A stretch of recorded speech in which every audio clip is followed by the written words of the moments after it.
I'm Brian Barrett from WGNS and Big G TV, and we're honored to be able to bring you coverage of the Murfreesboro City Council and Mayor Candidate Forum, which was conducted at the Murfreesboro Airport on Wednesday, June 24th. It was conducted by the Murfreesboro Firefighters Association Local 3035, and we're thankful to the association for allowing WGNS and Big G TV to put this information in your hands so you can make an informed decision in August. I'm Mike Adams, president of the Murfreesboro Firefighters Local 3035. On behalf of the local, we'd like to welcome everyone to our City Council and Mayor Forum. And if everybody would stand, we'll say the Pledge of Allegiance. I pledge allegiance to the flag of the United States of America and to the republic for which it stands, one nation, under God, indivisible, with liberty and justice for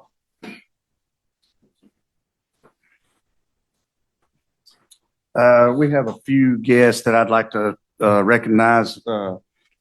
Battalion Chief Mike Keith, and Chief Adam Brown, and our Deputy Chief Jamie Bigelow.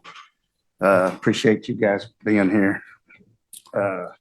We do have two people, Austin Maxwell and Jacob Morphus, had prior commitments, so they will not be able to attend. I have to my left here is Vice President Jeremy Spivey, and our moderator for today will be Matt Young. And we do want to thank Mr. Chad Gerke for letting us have this place to be able to hold this forum. And I will turn it over to Jeremy. All right. We'll go over some questions real quick. We will have 8 questions for the panel today. With your questions, you're going to get 3 minutes to respond to these questions. All right. We'll start on one end. We'll work our way through with one question. Once we complete that question, we'll move on to the second person for the second question. And we'll continue that, so on and so forth. The 2-minute and 40-second mark, you will hear that you know you have 20 seconds remaining. And once you hit the 3-minute mark, we'll go ahead and give you a bell and let you know that your 3 minutes is complete. We do that to ensure that we maintain everything in a timely manner, and we won't keep you too long. We'll turn it over to the moderator, Matt Young. Captain Adams, if you're good with this, since we have 5 here, are you good doing them all at once and just go down the line instead of doing the council candidates first, then the mayor? Do you want to just let them move down the line? Let her do them all. We're going to do everybody at the same time. We appreciate your time for being here. If y'all see, we've given y'all a little data sheet of 2025 and some of the numbers we'd like to point out. We did just shy of 24,000 calls in 2025, which was a 3.26 increase over 2024 and almost a 10% increase over 2023. Little over 14,000 others were medical calls, providing advanced life support to our community. We responded to over 386 confirmed fires in the city of Murfreesboro and saved almost $15 million worth of property through fire suppression.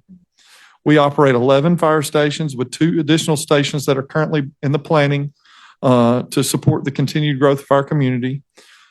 We have 3 shifts. We operate on 24/48 staffing model, and we have 3 shifts staffed with 74 personnel supported by 2 battalion chiefs and 2 safety officers on each shift. That's the daily number of firefighters that are on duty each day. That doesn't include our administrative staff. We maintain 14 pieces of fire apparatus. That includes ladder trucks, engine companies, and heavy rescue companies. We have completed 85,000 hours of documented training to ensure that our personnel maintain a sense of readiness to respond to any hazard in our community.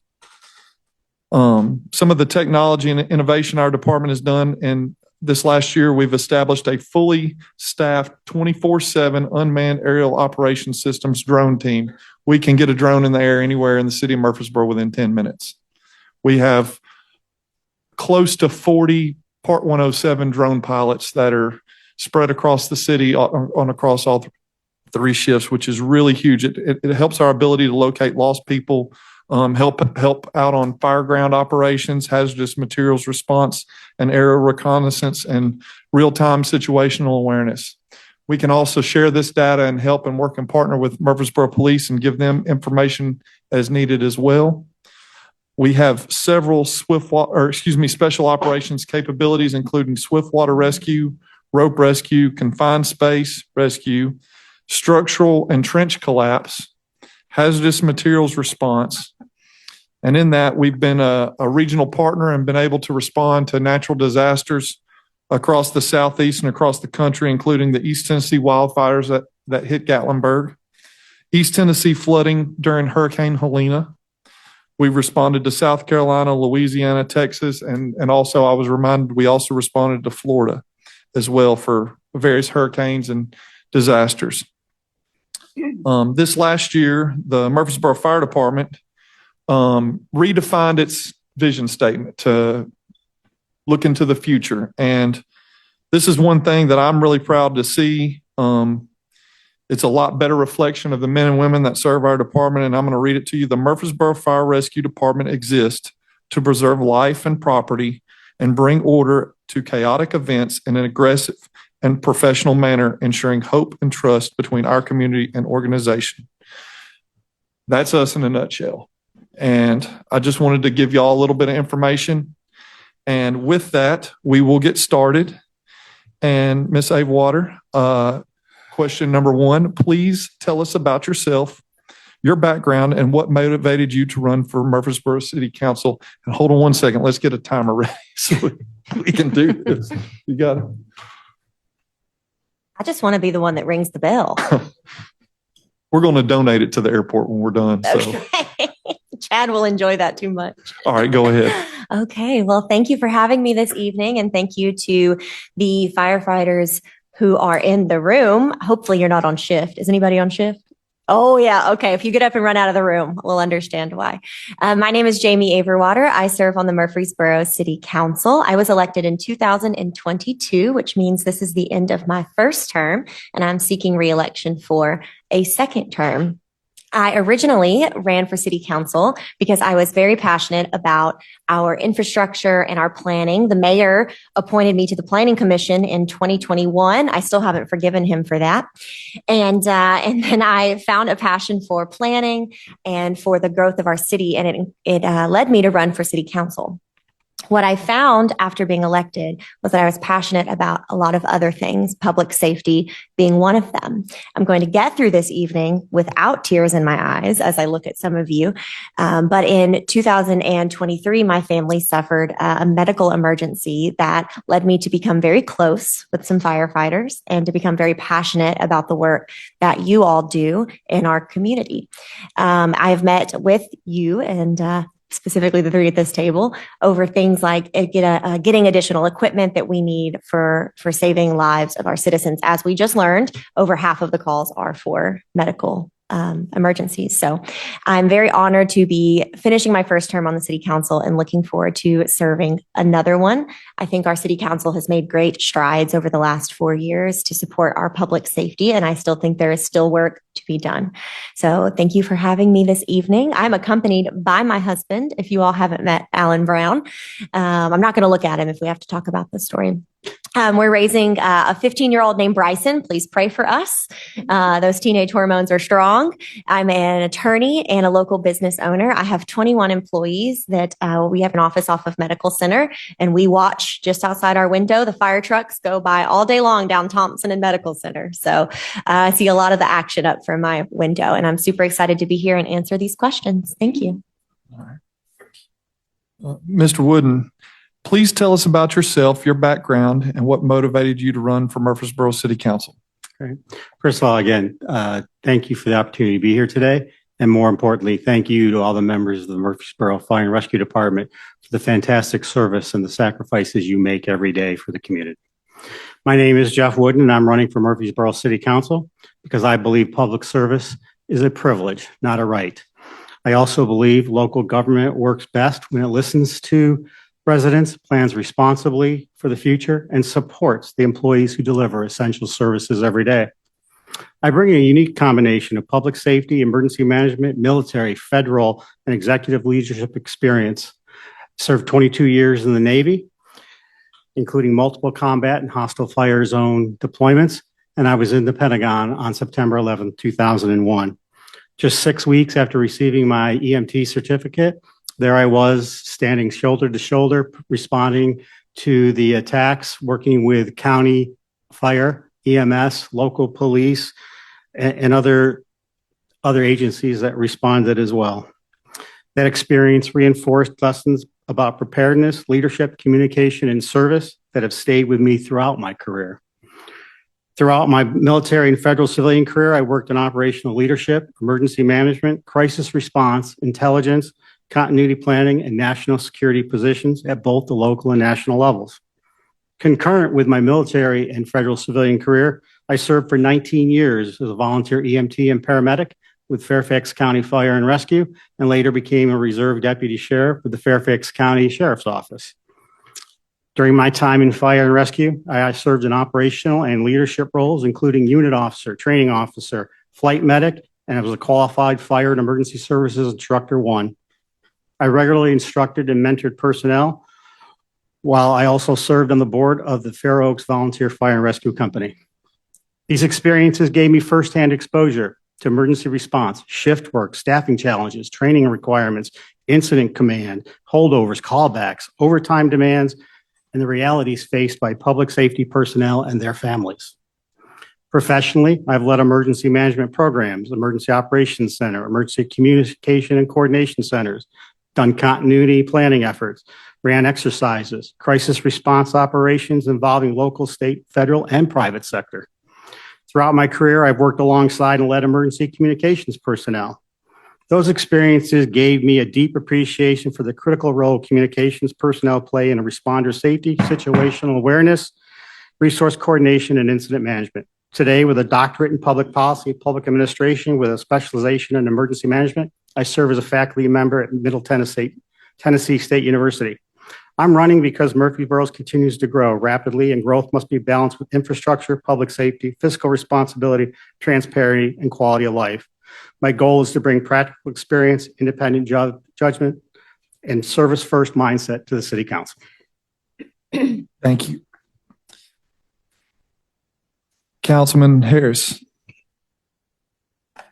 please tell us about yourself, your background, and what motivated you to run for Murfreesboro City Council. Excuse me, Scales Harris. My apologies. Everyone know I'm Madeline Scales Harris. I was born and raised here in Murfreesboro, so I guess you can say I'm homegrown. I think it's very important that we always keep someone on the city council that's from here because it's a lot of history here.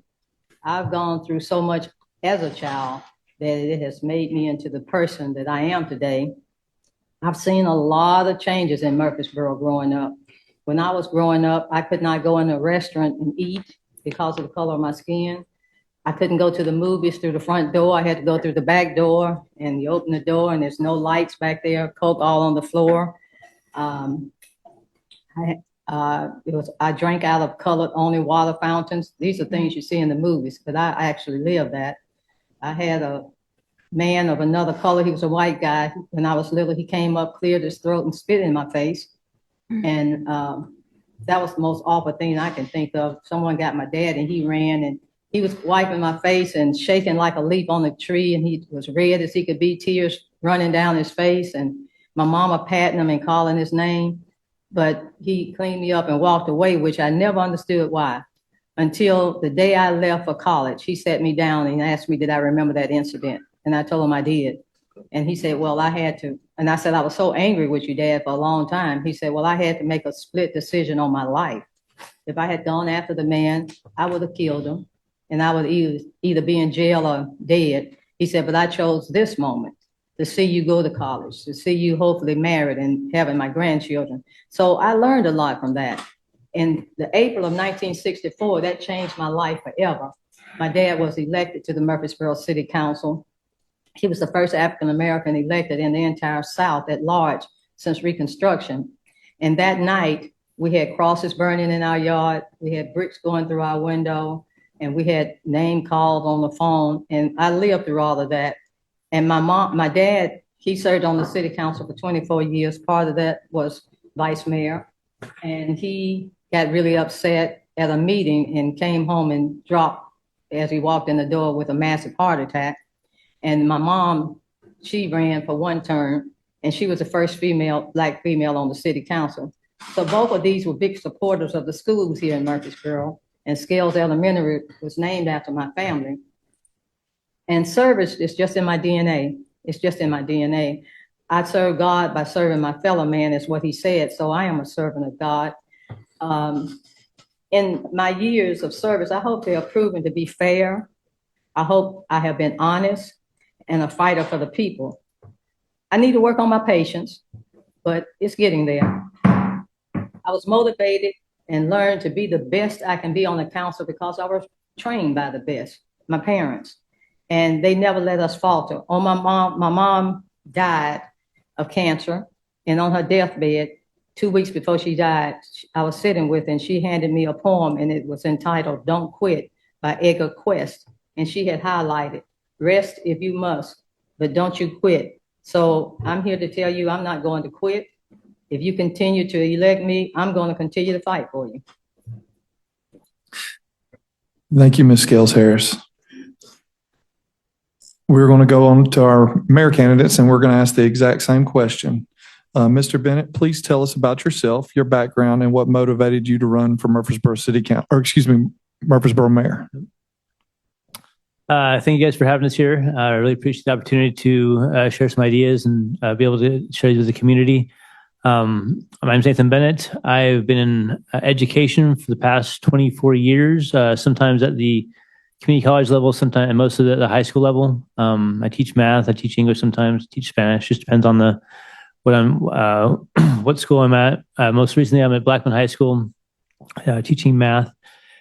So I am not really qualified to be in politics by many estimations, but I felt impressed that everybody needs to run again. Someone can't just run unopposed. A couple, two cycles ago, Mayor McFarland ran unopposed, and that doesn't sit really well with me because that's everyone should always be at least challenged by someone who can either push them to better things or to push them.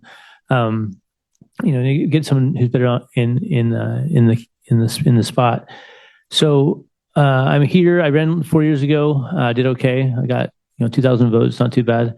I'm here again just to make sure the city has a choice between two people and make sure that some of the ideas I have need to find fruition.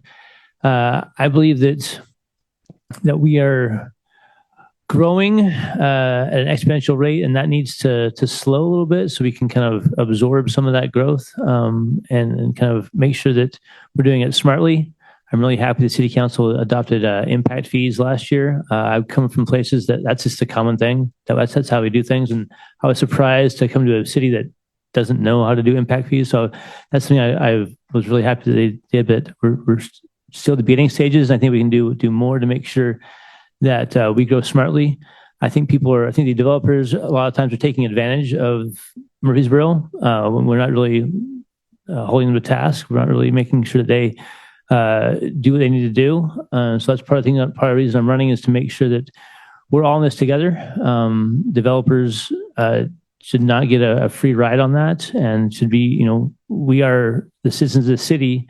It's a great city to live in. I've lived here 8 years and I love it. I'm not sure what I would, I was in Texas before, and it's, it's very hot there, and it's different environment, and it's amazing here.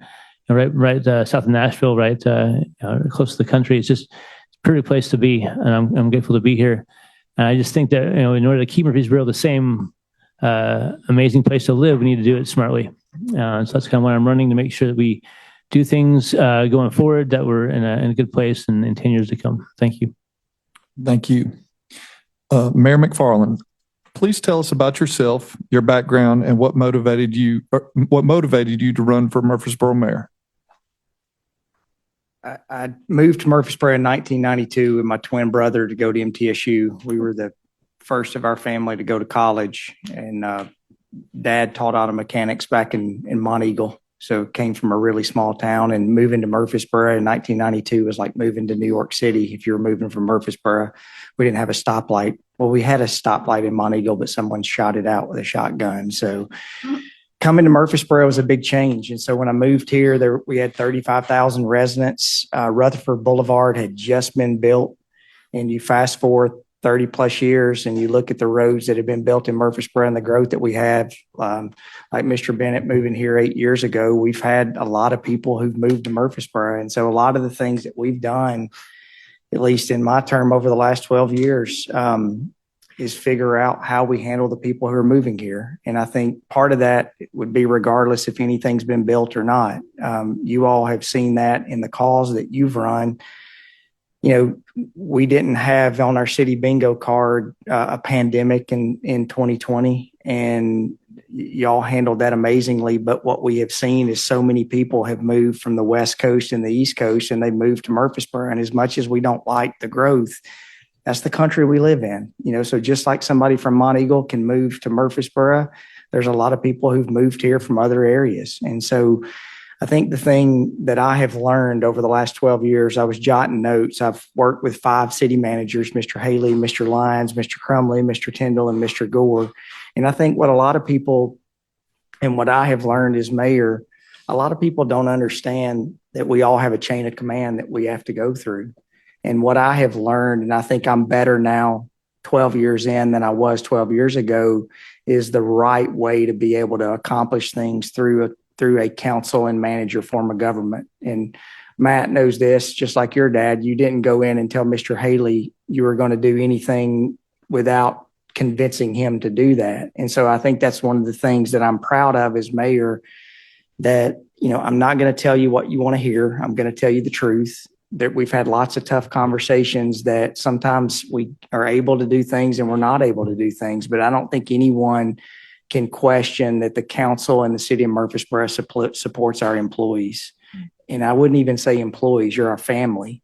And that's one of the things that being part of this city for almost 20 plus years now, we've all been council members, team members, we've all grown up together. And so just like family members, sometimes you see the best and sometimes you don't see the best. And so I think what I want to do in these next 4 years is continue to expand on the public safety plans that we put in place. I want to expand on the $1 billion worth of roads that we've built, and then make sure that the growth that we have that's coming in is not only good growth for our residents, but it's good growth for our city team.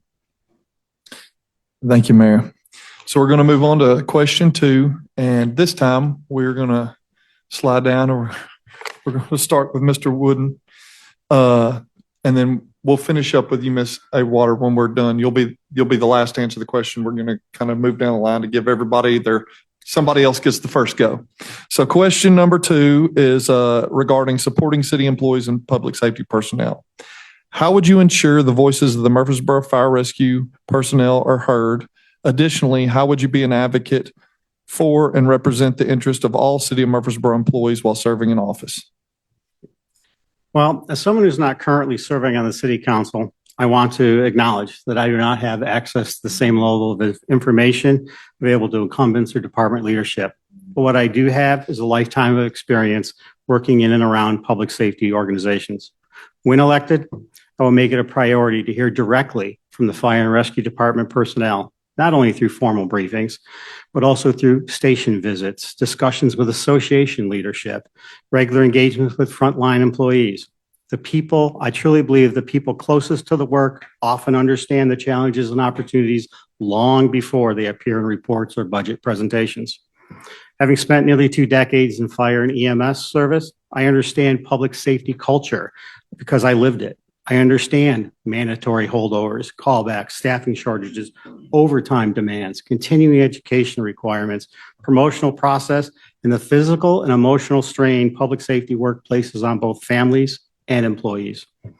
I would advocate not only for firefighters, but for all city personnel by ensuring compensation, staffing, equipment, training, and professional development and workplace conditions are evaluated together. Competitive pay is important, but retention also depends on feeling supported, valued, and equipped to do the job. My role as a council member is not to lead the department. My responsibility would be to listen, ask informed questions, evaluate facts, and advocate for policies and resources that allow city employees to succeed in serving the public. Thank you. Thank you. Councilman Scales Harris, how would you ensure that the voices of the Murfreesboro Fire Rescue personnel are heard? Additionally, how would you advocate for and represent the interest of all City of Murfreesboro employees while serving in office? Well, the most important thing I can do is to be present and listen, and not only hear your concerns. To me, there's a difference between hearing and listening. Hearing does not always get a response, and sometimes if it gets a response, it's not a positive response. But when we truly listen, this can bring about action and a change. The fire personnel have the first knowledge of what works and what doesn't work. What do I look like telling a firefighter what they should or should not do, or what's wrong and what's right, when I have no idea what they go through on their shifts? I would support regular communications between firefighters, department head, leadership, and the council. And I would make a point of seeking your input on issues. Ask you, what do you want? What do you think? Involving staff and equipment, training, safety. When people on the front line are heard and responded to, that's when you have a vibrant, growing community. That's where it starts. I've developed close relationships with the fire and public safety employees. I feel privileged, and I'm so thankful that you have made me feel comfortable coming to you. Every year, I have advocated for a pay increase for you. The first time I ran, I knew I had to beat an incumbent.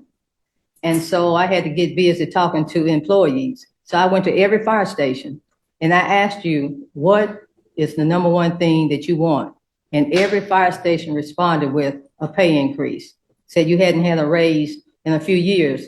So when I said, if you elect me, I'll work hard on that. And so my record is every year that I've been on the city council, you have received a raise. I've had employees feel uncomfortable speaking with management, and I have interceded on their behalf, even though over and over and over again, I was told that I'm crossing the line, to stay in my lane.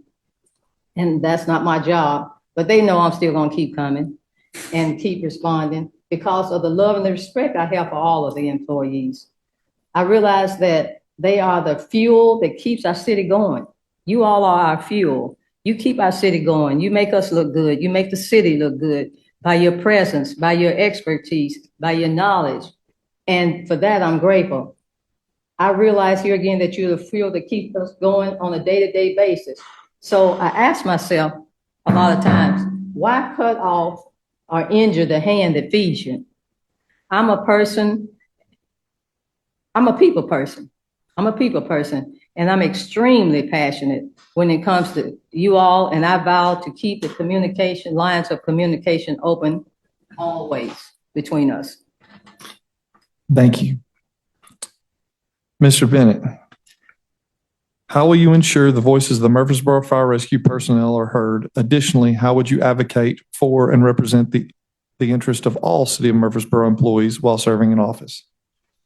Let me start by saying I think our society currently is very transactional. We do a lot of things that are really quick, and a lot of money gets exchanges hands, and we feel that's how things work sometimes. But we have gone away from there. Even with like communication, texting and online stuff, it's all transactional, really quick. We've gone away from the relational side of things a lot of times in society, and that is an important thing for me to shake someone's hand, to talk to them face to face. So in terms of communicating with fire and rescue and city employees, it's got to be done face to face. It's got to be get some input from you guys and just listen. My brother's a firefighter out in LA. He's fire chief now, and he's done a good job of showing me an example of listening to his employees, listening to people he serves over, and that's what's got to get done. That you have to listen to people who are on the ground doing the things that are not what I do on a daily basis. And that's what a good leader would do. Let me also say as an analogy that as a teacher, I know what happens in my classroom. I know what I need to be supported, and I don't feel that sometimes the county council does a very good job of making sure her schools get funded the way they should. And I think their policies are kind of weird sometimes. So I understand where you guys would be coming from, that same idea that asking for help, you have the knowledge and insight that council members wouldn't have, and so that would be the most important thing, would just be to listen and to find ways to make things happen. Thank you. Thank you. Mayor McFarland, how will you ensure the voices of the Murfreesboro Fire Rescue personnel are heard? Additionally, how would you advocate for and represent the interest of all City of Murfreesboro employees while serving in office? I think if you asked me that same question, if I sat in front of y'all 4 forums ago, I would have a different answer, or probably did have a different answer. But I think what I've learned, it's all about relationships, and you have to be able to have the relationship where people feel comfortable to come talk to you, just like many times that we have over the last many years about lots of different issues. But I think the more important thing is once you have that relationship, you also have to be able to take that information, be calm about it, not be reactive. And then you have to go educate yourself on what the information you're giving. Because I think a lot of times when we go and we talk to people in the public, we talk about things and we're reactive, but we're not educated on the issues. So when what we've done in the past is when we get information, or I get information, you educate yourself on that information, and then you're able to come up to a plan to be able to go and talk to administration to say why you should do something. That goes to the second part of how do you make sure that happens with all city employees. And I think that's a tight line that you have to walk, because years ago when we were having trouble getting police officers got a raise. Well, then it looked and it put our fire department behind. Well, then we did a historic public safety pay raise. And the tough part with that, you have a lot of people who were not public safety employees in the city who were looking and saying, well, what about us? And that's been tough to be able to say all jobs are not the same, and I think we've done a good job of that. We could always do better, but I think part of it is being able to make sure that people know that you're listening to them as an employee, but also to know that you're in the same boat and that you're going to fight for them. And ultimately it comes down to results, and it comes down to action.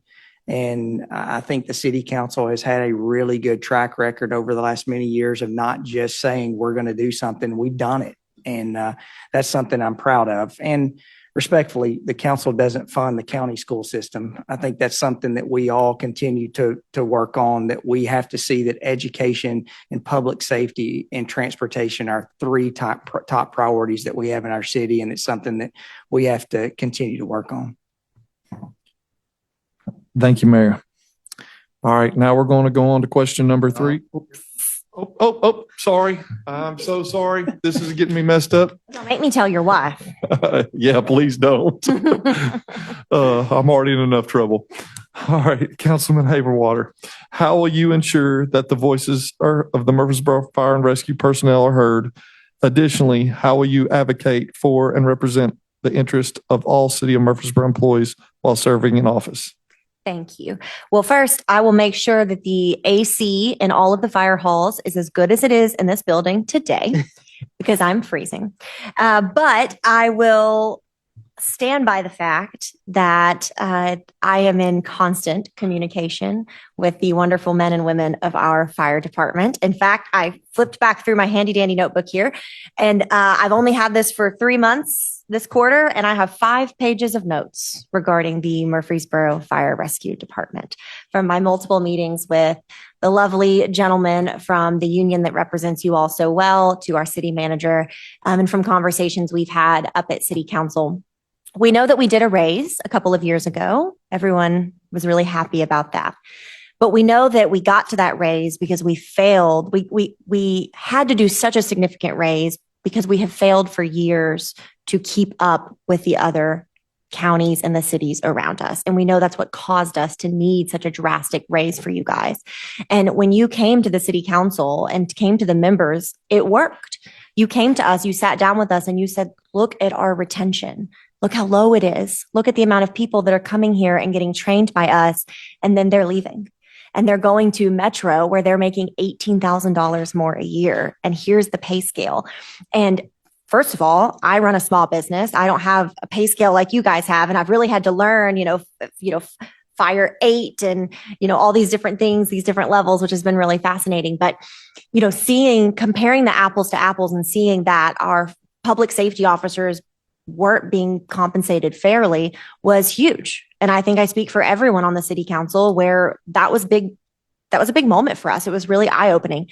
And we were able to address that in 2 budget cycles ago. And then, of course, this last budget cycle, we were able to give a raise for all city employees, which was fantastic and much needed. We were able to give a raise and also a COLA adjustment. So both of those things, I think, are appreciated by all of our city employees, particularly our public safety officials. So I think that's just proof that keeping that dialogue open between you all, between the union and city council and the city manager's office is really important. And I agree, we are a manager council system. So we all know everyone loves Darren Gore, right? Darren is so great. And he's so passionate about the employees in the city of Murfreesboro. And working with him has been absolutely refreshing for me because when I call Darren and I say, hey, this is what I just heard from a firefighter. Is this true? And he will go and he will dig in it for me. And I think that is a true leader right there. And that is what I hope to be on city council. When you guys come to me with these 5 pages worth of notes, I go and I do my research on that. And so that has been my promise to you for the last 4 years. And it will be my commitment for 4 more years. So I will be an advocate for you all, just as you all are an advocate for our community. So thank you for all your work. Thank you so much. Don't forget me again, Matt. I'm not.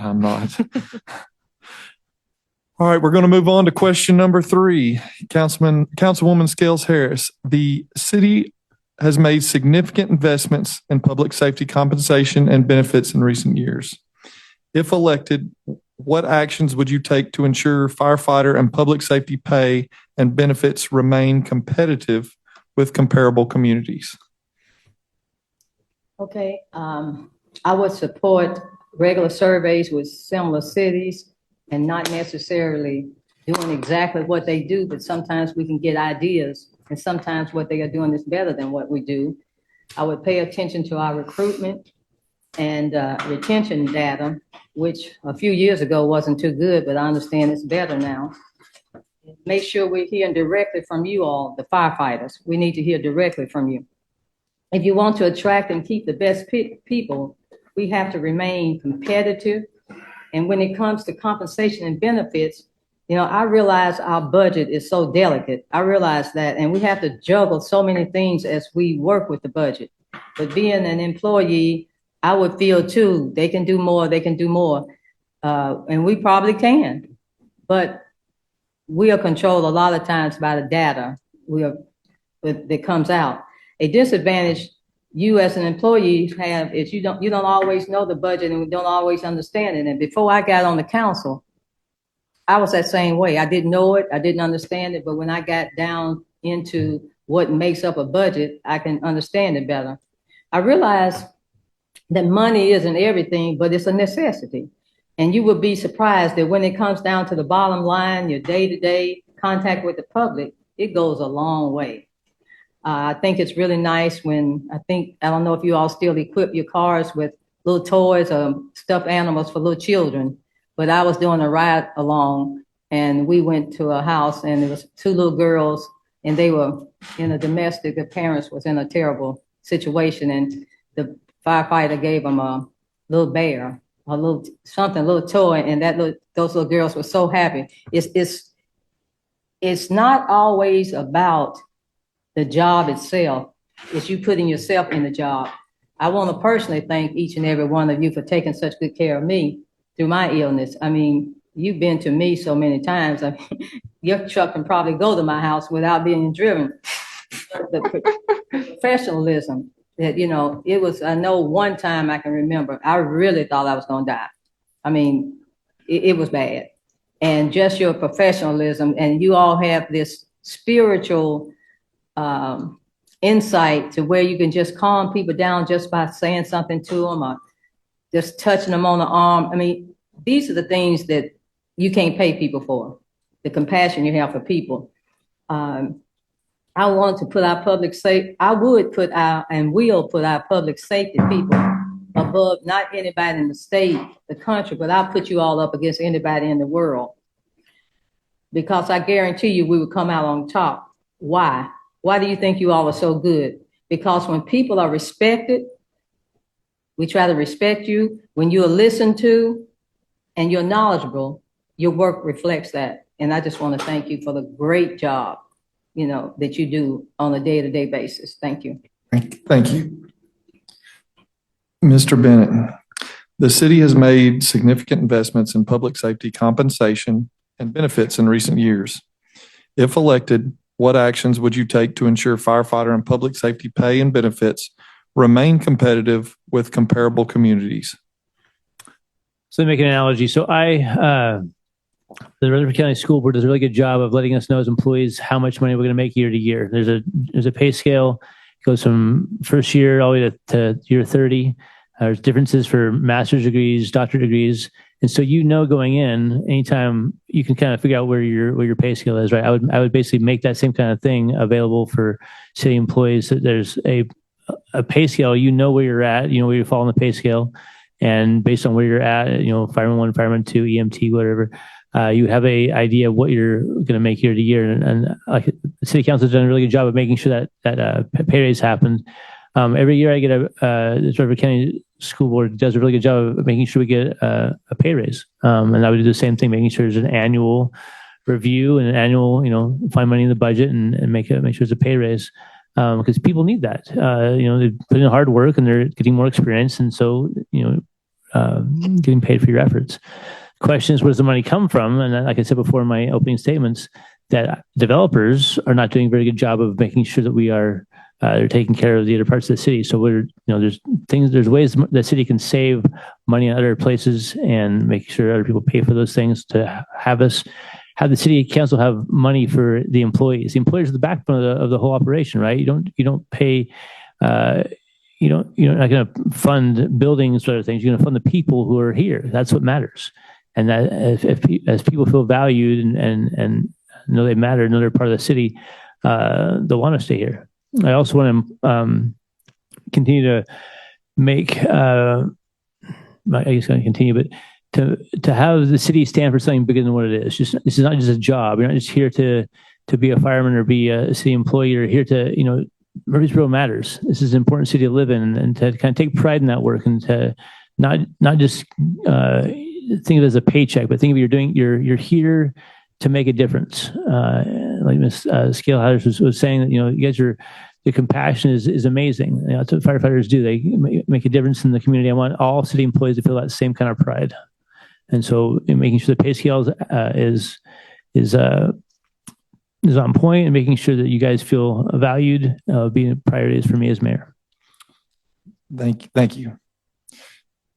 Mayor McFarland, the city has made significant investments in public safety compensation and benefits in recent years. If elected, what actions would you take to ensure firefighter and public safety pay and benefits remain competitive with comparable communities?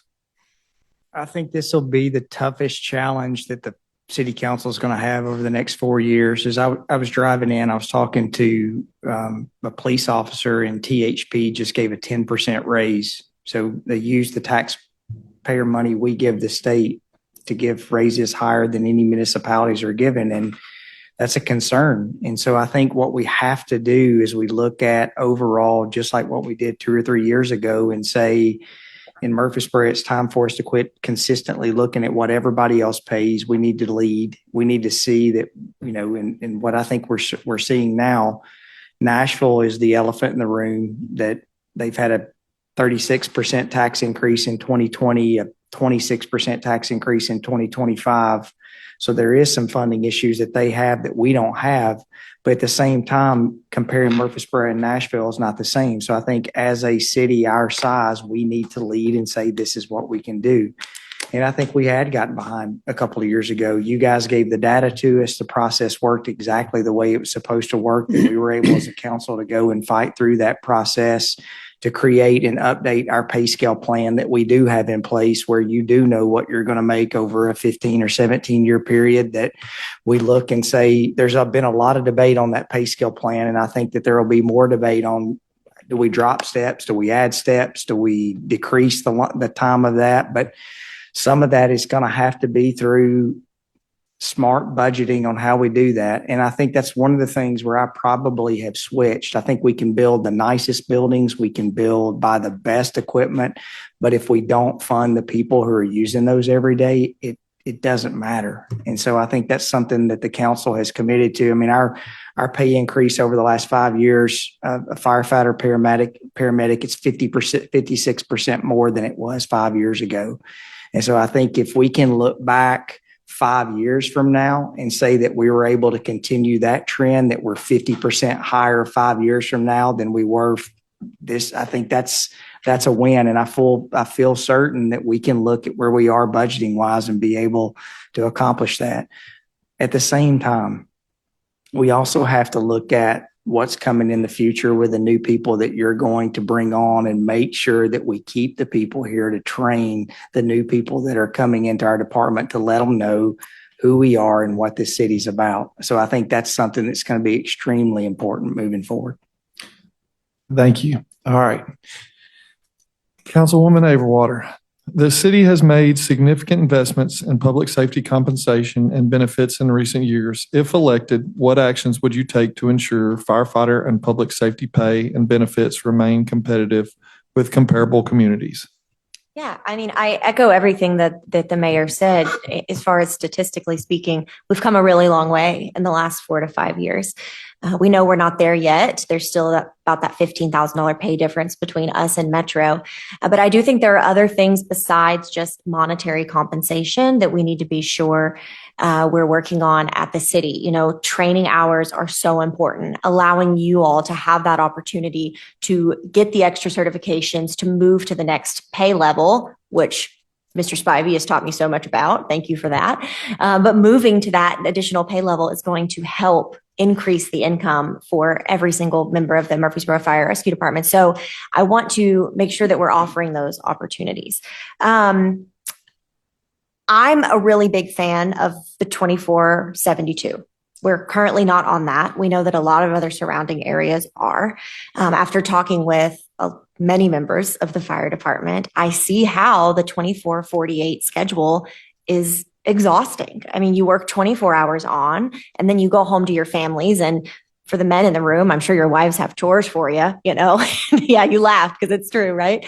So your wife has chores for you, but you need like 12 to 24 hours to rest and recover from the 23,000 calls that we're getting a year. I heard someone say a few weeks ago on the fire department, I bet it was a lot easier to be a firefighter 15 years ago in the city of Murfreesboro. And there's a lot of truth behind that, because there were a lot less calls back then. Maybe a 2448 made sense, but I'm not sure that it does anymore. And so the 2472 is something that I really want to keep our eye on.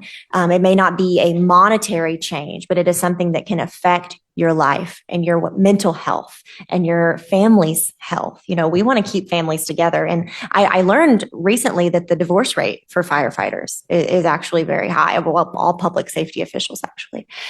So I think other alternatives and adding that in with our continued pay increases are going to make a big difference in your personal and professional lives. And so that is what I want to keep advocating for. Thank you. Thank you for not forgetting me, Matt. Oh, you're welcome. You're never forgetting for that. I'm going to hold you to that. Mr. Wooden, the city has made significant investments in public safety compensation and benefits in recent years. If elected, what actions would you take to ensure firefighter and public safety pay and benefits remain competitive with comparable communities? I think things like pay increases, salary adjustments, benefit contributions, pension investments, additional public safety resources, those are all great developments, very positive, and they deserve recognition. However, compensation can't be viewed as a one-time decision. Murfreesboro, as has been mentioned, competes with surrounding jurisdictions. Okay, I can speak English. For qualified firefighters, paramedics, law enforcement, dispatchers, and other. And if compensation and benefits fail to remain competitive, retention becomes increasingly difficult. I learned this experiences as the director of emergency management up at Nashville at the airport. I ran as the director of emergency management. I ran the emergency communications center, basically the airport's 911 center. At one point, we were 45% undermanned, and the issue was salary, compensation, and benefits across the board. So we had to make the case. We went out and looked at other jurisdictions, did studies, talked to people, and put the case before our board of directors that for the dispatchers, they needed to be on a step pay plan, just like the police officers were. We recognize as well that Metro is the big elephant in the room. So the way to get quality candidates, we set our pay 3% above theirs. And that was great for a year and a half. Then they went and gave an 8% pay raise, but it happens. But the point being is we went from 45% undermanned to 98% manned, only 2%. And people were much happier. And I was retaining people. And I think that's what's important. So when elected, I would support regular compensation using comparable communities and regional markets. They should examine not only salary, but benefits, pension, specialty pay, career progression, and the overall cost of living in our area. But that's really only part of the problem, right? Staffing levels matter as well. Based upon available budget information, the staffing mix within the fire and rescue department has changed over the last several budget cycles, but actual growth appears pretty stagnant. Publicly available figures indicated an increase of only one position from fiscal year 25 or 26 to 27, and only 3 net positions from fiscal year 25. I think that needs to be looked at. I don't have access to the operational analysis behind that, nor would I presume to know whether that's actually adequate or not. However, I do believe the city needs to continually evaluate whether personnel resources are keeping pace with community growth, service demands, response times and expectations, and your future operational requirements. Compensation and staffing, in my mind, are inseparable. Pay raises help recruitment and retention, but staffing shortages drive overtime, fatigue, burnout, turnover. Maintaining the right balance between staffing levels and compensation should remain an ongoing priority. Public safety cannot merely be another line item in the budget. Retaining experienced firefighters and public safety professionals directly impacts readiness and your response capability and the quality of service delivered to the residents. Thank you. Did I ask you this question yet? I think I did. I was just making sure I didn't. I'm going on about 1 hour of sleep right now, so I apologize. So we're going to move to question number 4, Mr. Bennett. The Doug Young Public Safety Training Facility was completed in 2016 with plans for a permanent classroom and training space for the Murfreesboro Fire Rescue. Those plans have been delayed, leaving MFRD without dedicated facility for EMT education, fire training academy, other classroom instruction.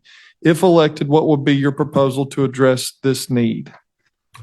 So let me start by saying that I know what you're feeling. I've been there's been plans, and when high schools got built, I coach swimming, and when high schools got built, there's always a plan to build a swimming pool with the high school, right? And those plans get nixed somewhere on the board, right? And so there's only 4 county high schools. There's only 4 pools in the whole county, and we all got to kind of share space there, right? So I know what it feels like to have the plans kind of nixed on the last minute.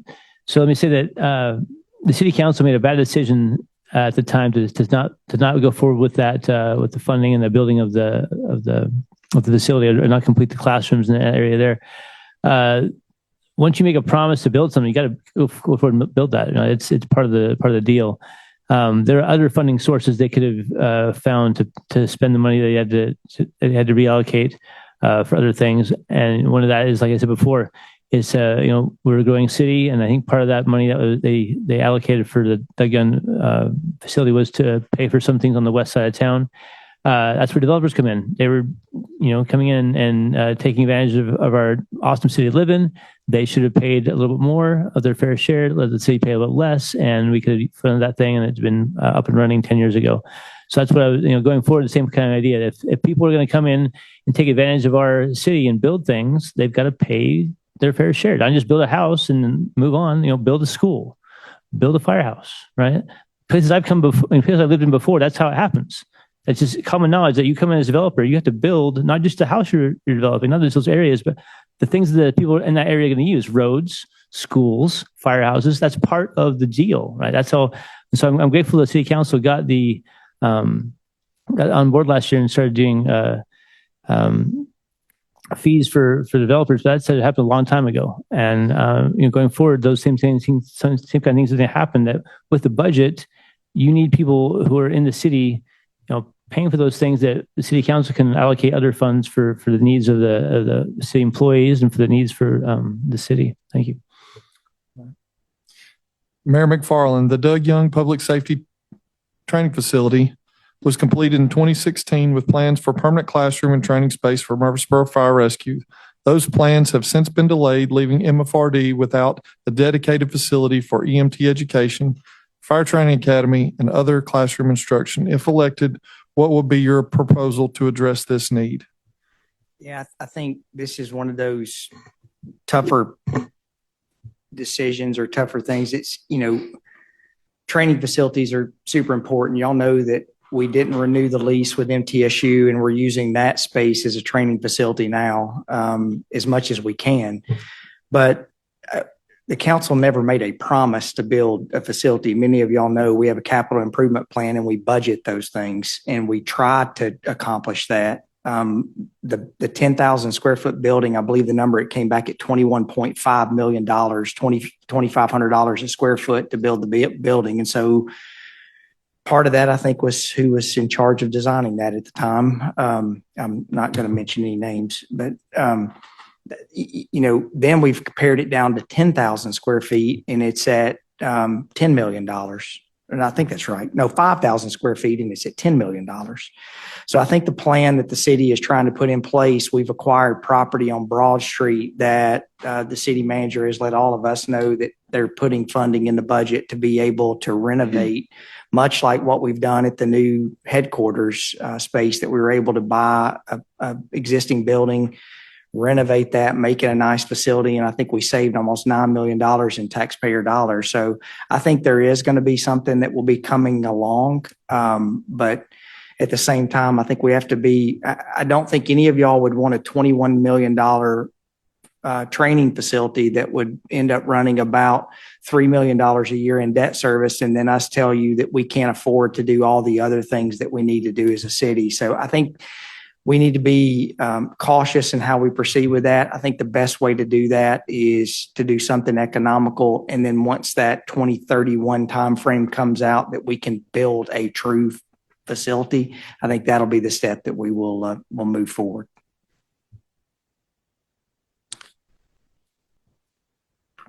Councilwoman Avewater, the Doug Young Public Safety Training Facility was completed in 2016 with plans for permanent classroom and training space for Murfreesboro Fire Rescue.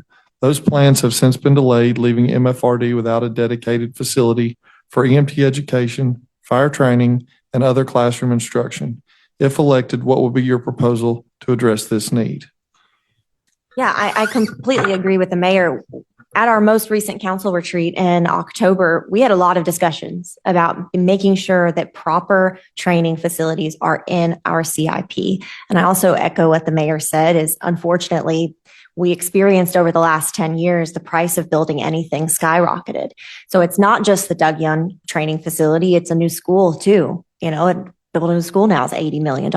And so a lot of things have had to be put on the back burner because of the cost to build, and also because of that population growth that we've experienced. We've had such high population growth.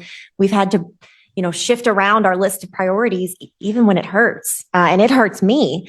And that's something that we've talked about heavily on city council is what can we do in the short term that helps save the taxpayer money, but also gives you guys what you need until we can get to that CIP project. And so I'm excited.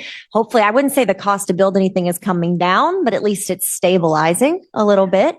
And so if the costs can continue to stay stable and we can plan for that in a CIP, then I think it's attainable. But just like anything in life, in your home or in your business, you have to plan for it. And I think, I can't make a promise. I'm only one vote on the council, but I know when I speak for my colleagues on the city council that we support the idea of a training center. And we know that the yard sale building is not permanent. We know that that's temporary. And I'm willing to go on the record to say that. But I do think it's important that we get as much training as possible. We're doing 80,000 hours, right, of training? Okay, thank you. 85,000 hours. I was being round numbers, okay, Mr. Adams. 85,000 hours of training. You need a place to do that. I heard that a couple of years ago, you guys were like sitting under a gazebo at Barfield Park and it was 17 degrees outside and you all were freezing, kind of like how it is in here today, and trying to get your training hours in. So I echo everything that the mayor said. We have to put it in the CIP. We have to continue to talk about it at our workshops and keep it on the forefront. And the 7 people on council right now have been the same people for the last 4 years and will maybe be the same people for the next 4 years. And so that's where I think having that institutional knowledge is particularly with Madeline Scales Harris. She can tell you how it was 10 years ago because she was here, and same with the mayor. So I'm really confident with the council that we have now that we can continue to get those CIP projects to fruition. Thank you. Mr. Wooden, the Doug Young Public Safety Training Facility was completed in 2016 with plans for a permanent classroom and training space for Murfreesboro Fire Rescue. Those plans have since been delayed, leaving MFRD without a dedicated facility for EMT education, fire training academy, and other classroom instruction. If elected, what would be your proposal to address this need? First of all, let me state that I believe training is the foundation of public safety readiness. Whether you're talking about firefighter safety, EMS response, incident command, technical rescue, hazardous material response, emergency management or leadership development, effective training directly impacts operational performance and responder safety, no doubt. Since 2016, my research says that the facility has gone through some subsequent upgrades and increases, but I believe portions of the facility, while they've been completed and are in use, parts of the original fire and rescue specific classroom training have either been delayed, modified, phased, or developed more slowly than originally anticipated. As someone who spent much of his career in emergency management, preparedness training, and operational leading environments, I view training as a readiness infrastructure. They are every bit as important as station apparatus, equipment, because they help prepare personnel before the emergency occurs. When elected, I would support a comprehensive review of the original product or project, the vision, the current capabilities, the remaining needs, costs, and timelines. I would also support identifying interim solutions that address immediate training requirements while long-term projects are reevaluated. The recently improved budget includes funding for an additional fire and rescue instructor. That's an important investment. However, instructors need dedicated facilities, classroom space, and supporting resources in order to maximize the return on that investment. Most importantly, I would work to ensure the project remains visible, transparent, and accountable within the city's capital planning process. Thank you. Thank you. Councilwoman Scales Harris. The Doug Young Public Safety Training Facility was completed in 2016 with plans for permanent classroom and training space for Murfreesboro Fire Rescue. Those plans have since been delayed, leaving MFRD without dedicated facility for EMT education, fire academy training, and other classroom instruction. If elected, what would be your proposal to address this need? Thank you. This is one thing that is very, very close to me because your dad, we sat next to each other and he taught me so much. And when I even pass that way and I look up and see his name, it just brings chills to my heart that knowing that we did dedicate a building to him. And firefighters, you deserve a dedicated training facility that matches the level of service that you are producing, which is excellent service. it is making sure, it's like making a cake. And all the ingredients has to go into that cake. And the same is with our public safety employees. We need to do all we can on a consistent basis to make sure that you are equipped with what you need and to do your job for the time you're here. My wish is to live to see the completion of the Doug Young facility in the future. Couple of months, I'll be 74, and I hope we can do it in this next 4 years. But if not, it's a very commendable place, and you should have pride as you are serving to know where you were trained because of the name Doug Young Center.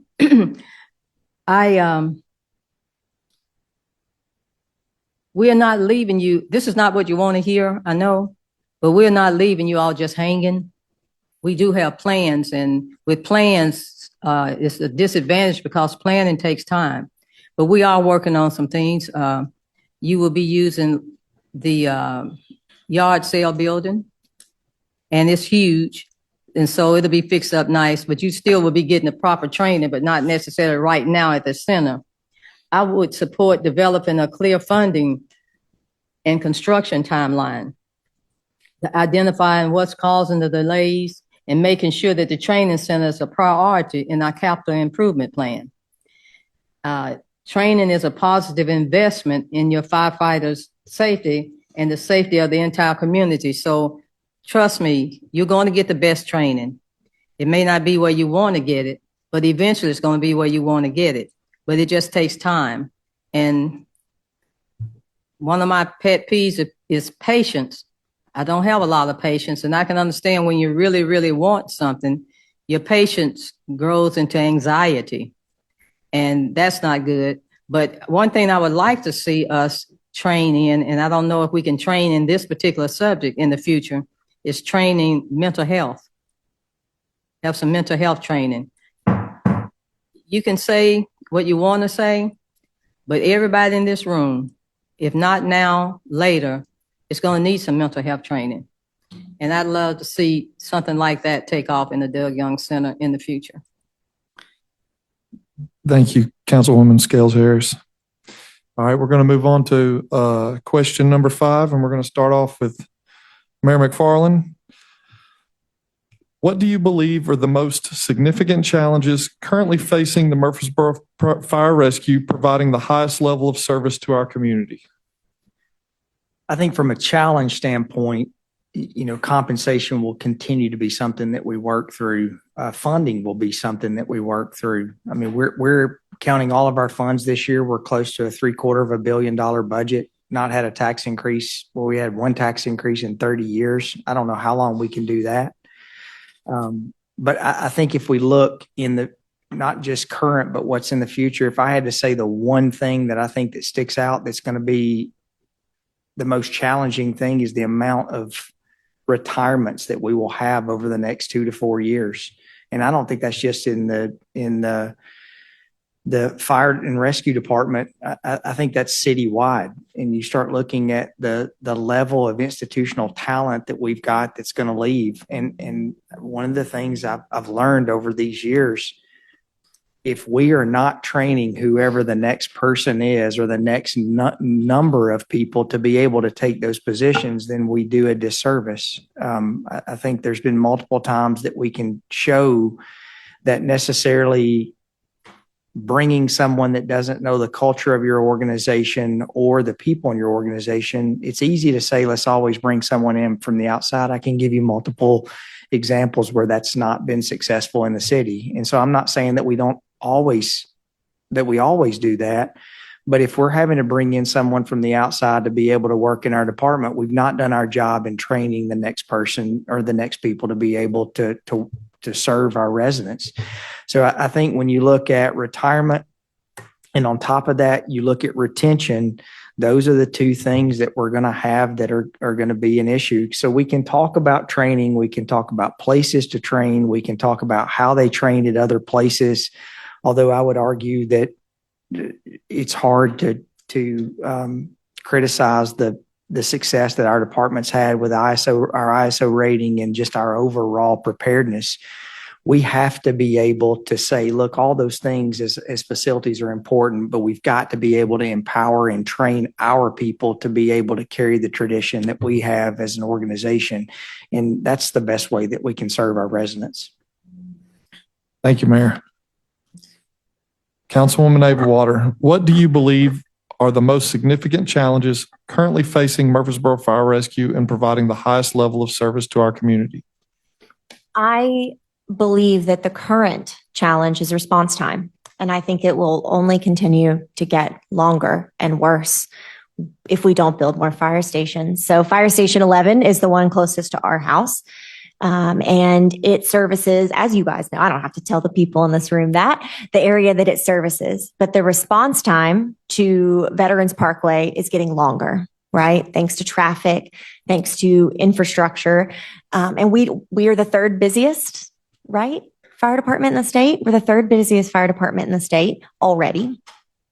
And we know that our population, particularly on the west side of town, is continuing to grow. There are other fire stations that are also struggling with response time, but Fire Station 11 is a specific concern of mine because Veterans Parkway is growing so fast. We have the new MMC, we'll have a new Vanderbilt campus, lots of new neighborhoods. The new Veterans Park is going to be great over there.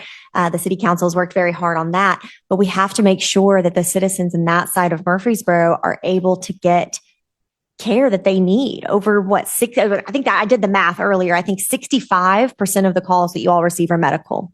Okay. So that's talking life changing seconds, life saving seconds. Now we know our response time, it's already really low. It's like 3 minutes shorter, I think, than the national average is what I learned recently, which is great. But we don't need that number to get any longer. So I think for me, response time is very important. And that is the number one thing that we need to address as far as capital improvement projects as we move through the next 4 or 5 years, is figuring out where we can put a new fire station. Now, fire stations don't come cheap and they're not free. Right? So we have to buy the land, we have to build the fire station, we have to buy the apparatus and all the equipment, we have to staff it. And that is very expensive, which goes back to planning. So I'm ready for us to pick our next 2 locations for our fire departments and start planning for them. At our council retreat in October, we did discuss adding a fire station to Joe B. Jackson, and we're getting some initial numbers back on that. And Chief McCluskey has done a great job advocating for additional fire stations in the parts of town where it is really needed. So response time is something that I've been watching really closely. And I hope that we can continue to have our quickest response times in the state. So. Thank you, Councilwoman Water. Mr. Wooden, what do you believe are the most significant challenges currently facing the Murfreesboro Fire Rescue in providing the highest level of service to our community? Yeah, from my perspective, there's probably 3 main challenges. There's many, but 3 main ones. And the greatest challenge facing the Fire and Rescue Department is how you manage the operational impact of rapid growth. Growth affects everything, right? Call volumes, response times, station placement, EMS demand, traffic congestion, apparatus requirements, training needs, staffing levels, emergency communication workloads, right? I think the city has demonstrated a commitment to safety through recent investments in compensation apparatus and facilities, as we've discussed. However, growth's not slowing down. Public safety infrastructure must continue growing alongside the community. As growth continues, maintaining response times, coverage standards, and operational readiness will become increasingly important measures of your success. The second challenge is your workforce sustainability. Recruiting is important, but retention is equally important. Public safety professionals face physical demands, emotional stress, family sacrifices, and increased workloads. Departments have to remain focused on retaining experienced personnel while developing the next generation of leaders. The third challenge is ensuring staffing growth keeps pace with demand. From the information available, as I discussed earlier, from the budget processing, staffing appears to increase relatively moderately compared to the pace of community growth and development. Not a criticism, but rather I think it's an area where it deserves continued evaluation and discussion Finally, I believe training, leadership development, succession planning, maintaining operational readiness will become increasingly important as the department continues to grow and evolve. Sir. Councilwoman Scales Harris, what do you believe are the most significant challenges currently facing Murfreesboro Fire Rescue in providing the highest level of service to our community? I think the biggest challenge facing Murfreesboro Fire and Rescue right now is keeping up with our city's growth. We're looking at more homes, more people, more businesses, more traffic, and all of this constitutes more service calls. And I cannot believe, looking at your stats you passed out last year, I think it was 24,000. That's unbelievable. To maintain service level for our community and what it needs and what our community expects, we need to make sure that our firefighters have the right equipment, the right staffing, and everything that they need to be accountable and the things they need to do your job. You know, you can be the best firefighters in the world, but if you don't have the equipment, the apparatus and everything to do your job, that doesn't make sense to me. We need to stop fattening frogs for snakes. And what I mean by that is we train these people that come in here. We pay thousands of dollars to get them trained, and they do get the best training anywhere. And then we allow them to walk out the door with all our money and all the training we've given them. I think in the future, in our contracts, maybe we should put a clause in there where after we train them, they have to stay with us 2 or 3 years in our department. But you know, really at the end of the day, my priority is making sure that our firefighters have the resources that you need to keep us protected and to go home safely to your families. That's my priority. Thank you. Thank you, Councilwoman Scales Harris. Mr. Bennett, what do you believe are the most significant challenges currently facing Murfreesboro Fire Rescue in providing the highest level of service to our community? So let me start with, I would, from my point of view, I think it would be growth, that you're going to, building 2 new firehouses, as the plans indicate, that especially on the west side of town, there needs to be something out there to help with that growth, response time. Like I said, I mentioned before that there's creative ways to do that instead of just, tapping into the city funds. There's other ways we can kind of make that happen. But probably a better answer to what you're asking here is, I don't know. That would be where communication would come in play, right? I'm not an expert in the field of firefighting or fire safety and safety and stuff.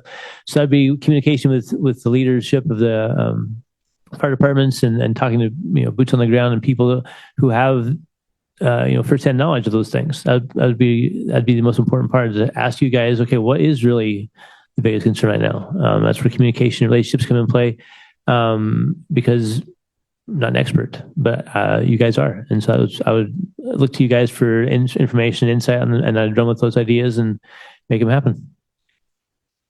Thank you, Mr. Bennett.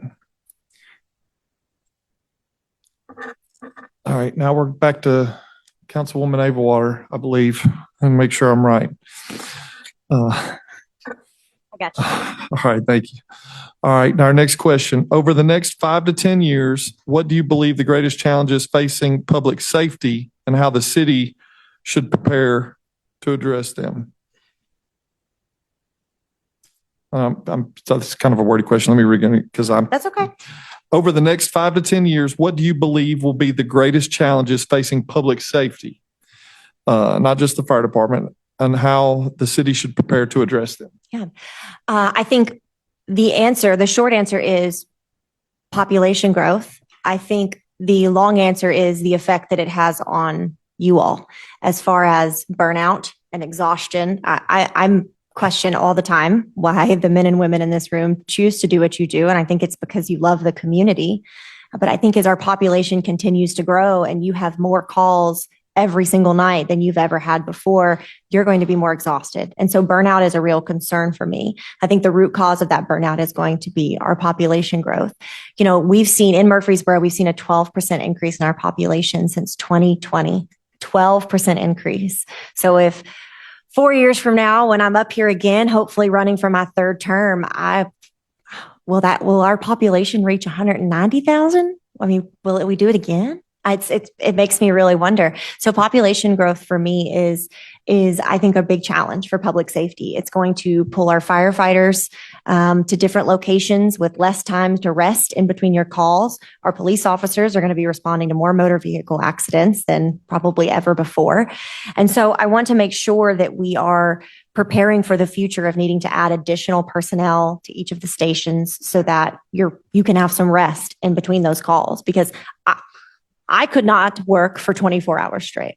I couldn't. I'm a lawyer and my job is not nearly as physically exhausting as y'all's. And if you told me that I had to draft contracts for 24 hours straight, I would tell you you're crazy. But you all work for 24 hours straight.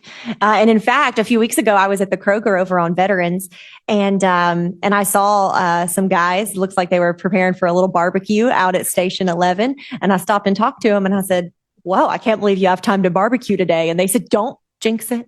Don't jinx it." And I'm sure they got busy just because I said that. So when you guys do have a respite and an opportunity to rest, I think that's really important.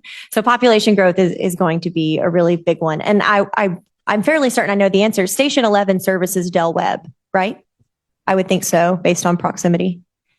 Anybody? We're going to go with yes. Anyway, look at communities like Del Webb that are moving into Murfreesboro. It's a retirement-ish community, so it's a 55 and up. We have an aging population that is choosing to live here, and that's going to require more medical calls. And so I worry about that as well, not just the population growth, but the age of our population. Thank you, Councilwoman Overwater. Mr. Wooden, what do you believe, over the next 5 to 10 years, what do you believe will be the greatest challenges facing public safety, and how should the city prepare to address them? I think over the next 5 to 10 years, kind of as we alluded to in the last question, your greatest challenges facing public safety will be maintaining the service levels while maintaining continued growth, increasing operational complexity, and evolving threats. Public safety today involves far more than traditional fire suppression, EMS response, right? We've got increasing call volumes, severe weather events, mass casualty events, active assailant events, hazardous materials, infrastructure failures, and demands created by continued residential and commercial growth. The city must prepare by ensuring public safety considerations are integrated into growth planning from the very beginning. New residential developments, commercial developments, industrial facilities, schools, healthcare facilities, transportation infrastructure, all create additional demands on public safety resources. As those projects are reviewed and approved, the City Council should also be evaluating impacts on response times, staffing requirements, station coverage, apparatus needs, emergency communication workloads, and long-term capital improvements. The city must continue to invest in its people. Competitive compensation is important, but so are training opportunities, leadership development, advancement pathways. Recruiting talented people is only half the challenge. Retaining experienced personnel is equally important. One lesson I've learned throughout my career is that readiness is built long before emergencies occur. Relationships, training, planning, and preparation determine how effectively organizations perform when a crisis happens. The worst time to build those partnerships is during an emergency. I also believe technology will continue changing how public safety operates, whether discussing emergency communication systems, situational awareness, data tools, facility security, or emerging technologies. Investments should be evaluated based on how they improve responder safety, operational effectiveness, and service community. Ultimately, the future of public safety is about readiness. Readiness requires people, facilities, equipment, training, leadership, and planning working together toward a common goal. I think Murfreesboro has made public safety a priority, but maintaining that commitment as the community continues to grow will be one of the City Council's most important responsibilities. Thank you, Mr. Wooden. Councilwoman Scales Harris. Over the next 5 to 10 years, what do you believe will be the greatest challenges facing public safety, and how should the city prepare to address them? Okay. We need to continue to address our problems and address the current challenges that we face today to ensure that our future is going to be better for our citizens. We need to plan to be proactive instead of reactive in order not to have to pay catch up. Because when you pay catch up, it's very time consuming and very expensive. We need to make sure that our infrastructure will be able to keep up with our challenges. We need to continue to have a good relationship with TDOT, Tennessee Department of Transportation. What a lot of people don't realize when it comes to traffic, the state owns our main thoroughfares, so that are heavily traveled. But we have a good relationship with them, and we are working very hard, and they are working with us to get these thoroughfares up to par. Growth will end up smothering us if we don't address rapid growth, and growth here is very rapid. I think right now we are a big attraction for people everywhere. I've met several people that are from California. You'd be surprised how many people here from California. I've met several of them, and they come because I met a lady said that they sold their home for $2.8 million and came here and bought a $900,000 house that was almost 3 times the size of their home in California, plus it had land. So, you know, that's a big attraction. And, you know, the city of Murfreesboro is not a bad place to live. We are in the top 5 of the most livable places, which makes us like a magnet. And when it comes to drawing people, and we need to make sure our roads, our streets, and public safety, affordable housing, that we keep up with all of that and make it a priority. You know, life is so short. I was looking at your question, and you said 5 to 10 years.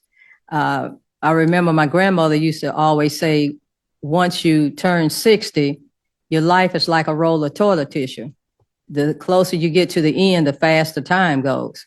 And when you stop and really think about that, when that tissue gets to the end, it does roll off a little faster. So I think we need to look 5 and 10 years. That's a good benchmark. But as fast as life is going and as short as life is, I think we need to look at more of 2 to 3 years. Because if not, we don't want to get consumed in a lot of debt and consume and not being able to keep up with the needs of our community. Thank you, Councilwoman Scales Harris. Mr. Bennett, over the next 5 to 10 years, what do you believe will be the greatest challenges facing public safety, and how should the city prepare to address them?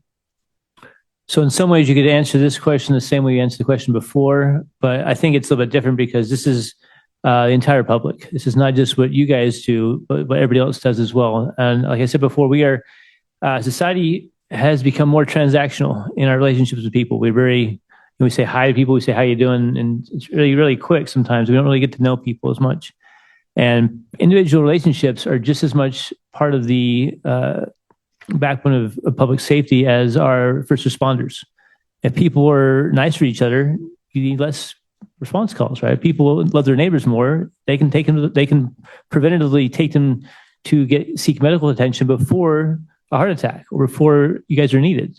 So the more people know their neighbors, the more people care about people around them, the less we will require increasing exponentially the amount of responses that we have from police officers or from firefighters. So part of the equation needs to be people, needs to be individuals in the city, need to reach out, get to know their neighbor more, talk to people at church, talk to people at their schools. You know, that's a difficult thing to do. Social scientists will tell you that in the past 50 years, the amount of people who do these things has decreased, almost a third or a half less than it was in the mid 80s. That we were going the wrong direction in terms of knowing your neighbor. And the internet was supposed to have this big promise of, you'd reach out to people and get to know them, but that's actually worse because you're not face to face with people. You are on a screen.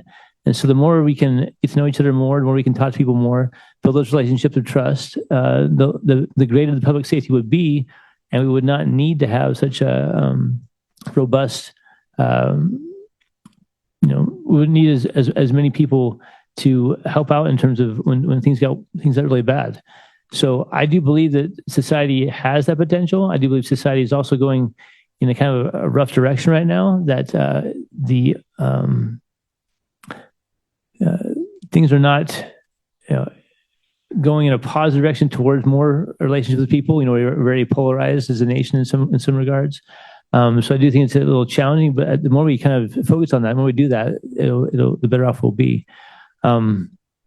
So it's not really a political statement to make, but it's more of a social statement to make. But I think that's where we need to go, as to encourage that and encourage people to get to know their neighbor and love them more. Thanks. Thank you, Mr. Bennett.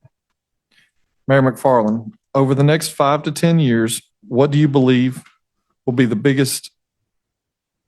greatest challenges facing public safety, and how should the city prepare to address them? I think call volume is not going to go down. I think 20 years ago when we got into medical response, and I think the last stat I saw that 96% of our calls are all medical calls now. That may have changed this past year. So I don't think that response is going to go away, because I think people feel confident now that when they need help, they call 911 and they know that we're going to be there. I think growth is going to be attributed to that, although I think the city council has done a good job by saying that we don't want to expand out into the far reaches of the city anymore. We've tried to stay around our core. And then I think the safety of our fire and rescue team, I think that's going to be something that you continue to look at. I don't want to go into all the things that you read that are happening in other communities, but that's the thing that keeps me up at night, thinking about the response to calls and what's there when you get there. But I also think there's a few other things that, those three things are important. People, pay, and retention. We've talked about that. I think the other part is politics.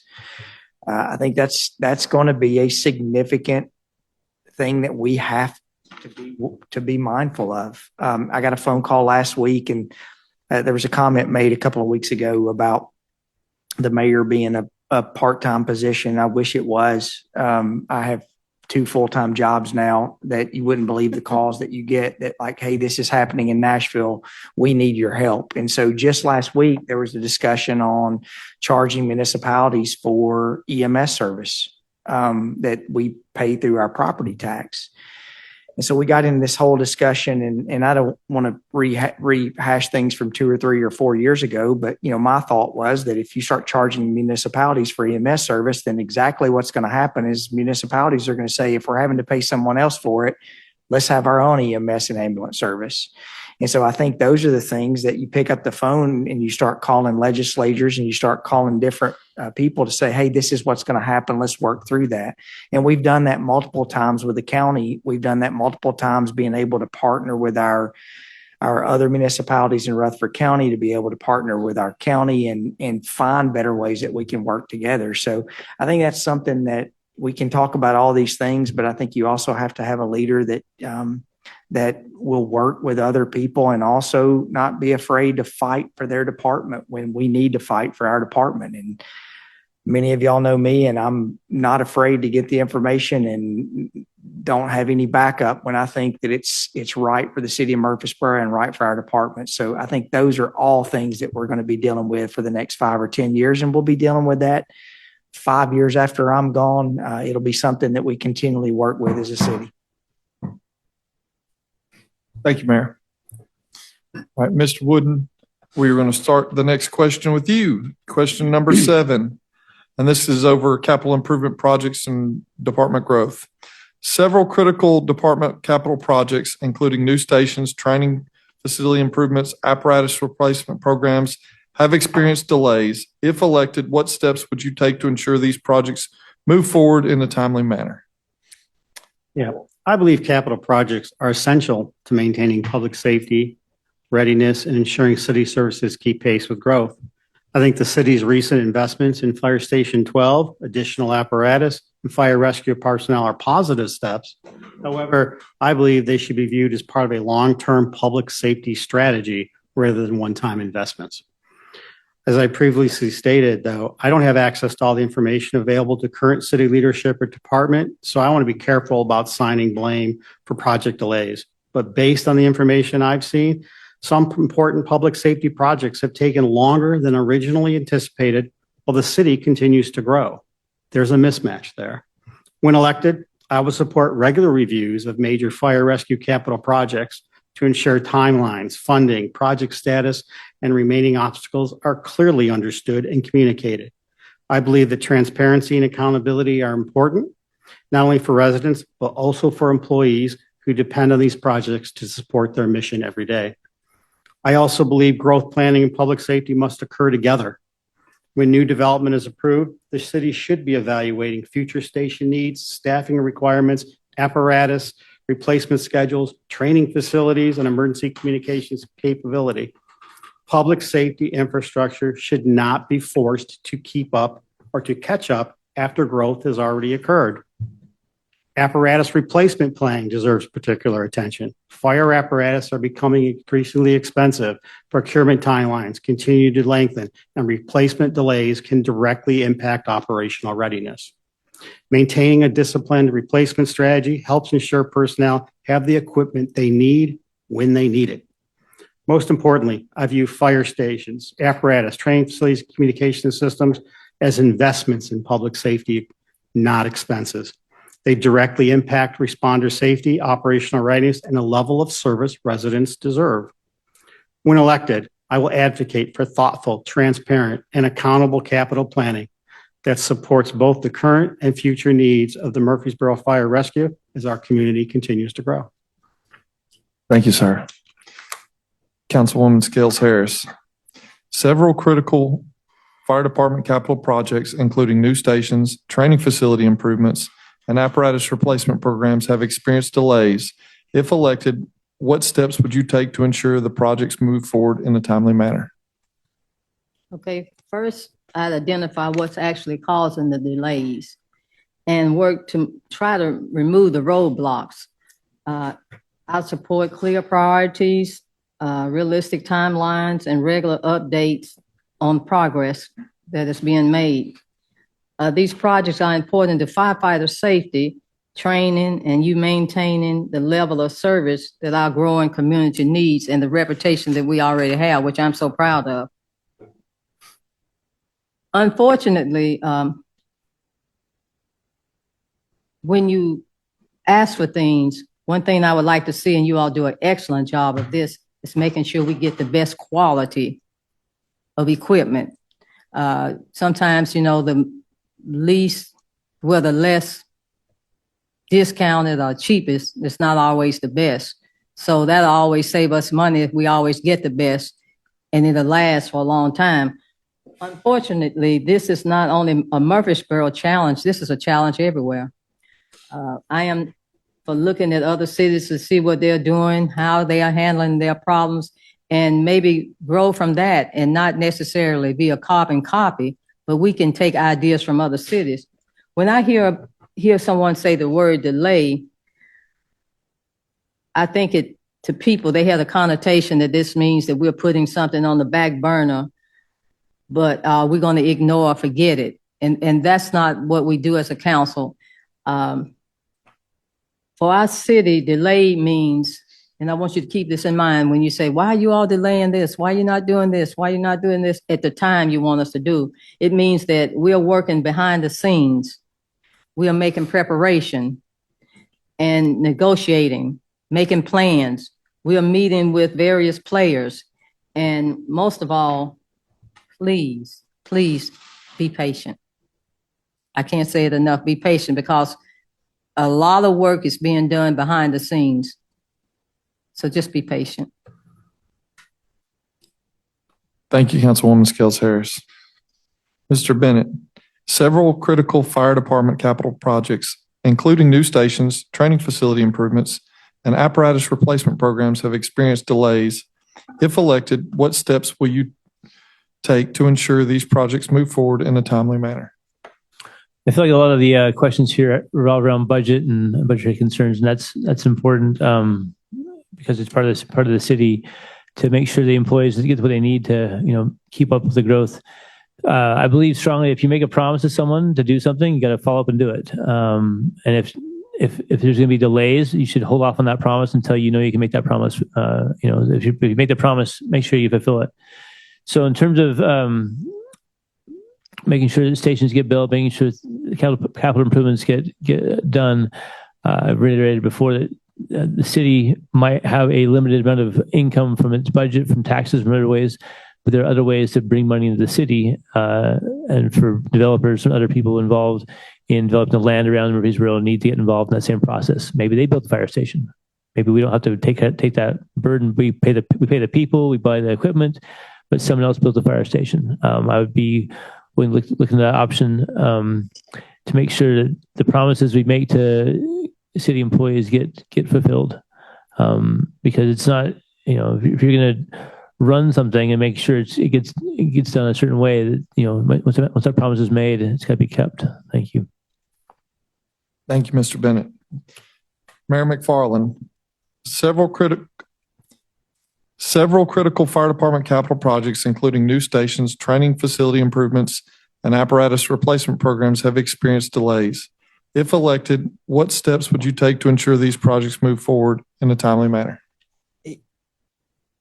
The CIP process is extremely tough, and Councilman Averwater's right. Every year, multiple times a year, we go through and we'll get, hey, this is what we're being recommended to fund. Typically, and now our staff knows sort of the question I'm going to ask. I don't necessarily look at what's funding. I look at what's being cut. Why hasn't it been funded? And then I ask those questions. So, the honest answer is, I think if you ask anyone outside of these four walls, what's the number one issue in Murfreesboro, and they're all going to say traffic. I think that would be unanimous. So we've, invested almost $1 billion over the last 10 years in traffic improvements with federal, state, and local partners. But outside of that, public safety has been our number one expenditure that we've had as a city. And so I think it's not really asking the question of why we haven't funded it. We want to fund those things. It's just more of a timing of when. And I think that's the issue that we're all going to be forced with, because we talk about compensation, we talk about capital projects, we talk about all those things. Well, there's one way to fund those, and it's either through sales tax growth, which this year I think our sales tax growth, we're 57% sales tax, 43% property tax. So the next issue is to have a property tax increase. And we've made the decision as a council to that be a last case resort to be able to do that. And so I think what we're trying to be able to do, we've not borrowed money as a city in almost 5 years.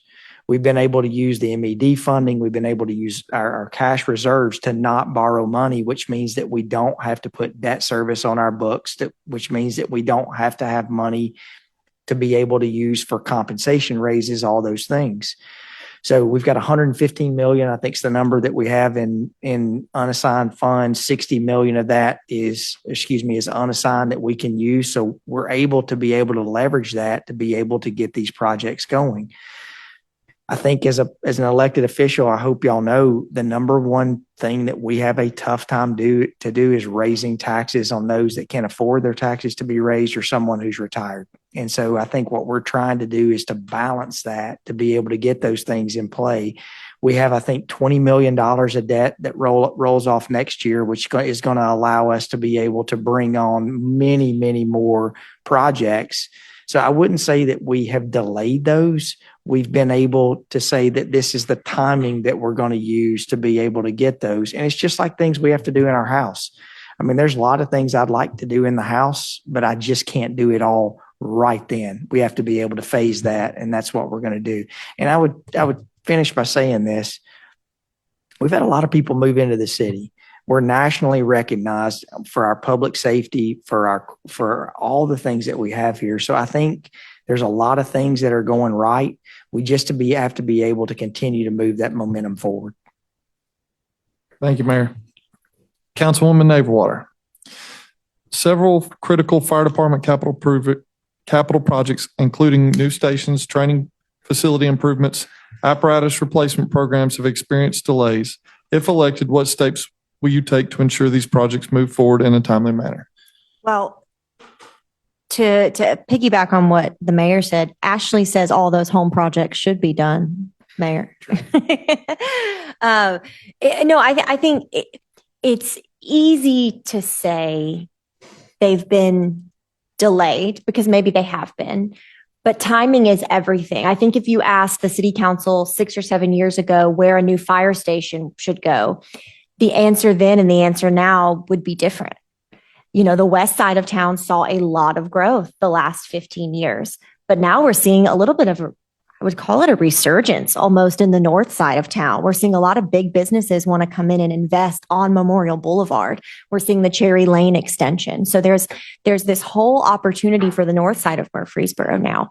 And so I think delay is the right word, but it may not be a bad thing in all cases because there's only so much money. There's only so much money. We can only realistically build. There's also only so much land. We can also only realistically build so many fire stations. And so we have to make sure we're building them in the right place. That's very important.